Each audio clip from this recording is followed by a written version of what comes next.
The plant in front of you, you will not believe me. I got it 3 months back with one cutting. It has grown or it has become a very big unmanageable plant in my water.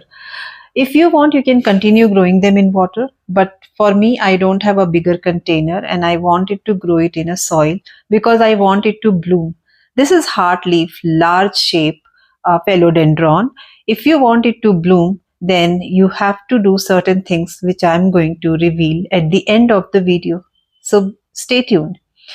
For growing philodendron large shape or any philodendron, make sure that your soil has majority of moisture retaining component. Means you have to use rice husk or cocoa chunk or cocoa peat, and 10 to 20% you can keep garden soil, and in that you can use 30% of vermicompost or cow dung manure. If you want, you can add little bit of sand as well. So proportion should be lesser garden soil, then sand, more cocoa peat, and then 1/4 of entire material, the compost or any manure. Now I already have one pot in which I am growing this plant. अब आपको यदि इसको, if you really want it to grow in a taller shape or go upright, then you have to give them a moss or a support. Any kind of support is fine.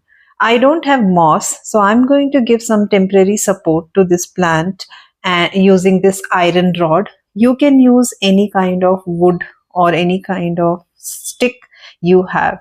So since it's temporary, after few days I'm going to grow them in moss. Now I have done everything. The time is for watering. Guys, since we have changed the environment or the medium from water to soil, it is definitely going to in shock. So to prevent that, I'm going to use half a spoon of Epsom salt and half a spoon of baking soda in 1 liter of water. Remember that Epsom salt is not advisable for philodendron.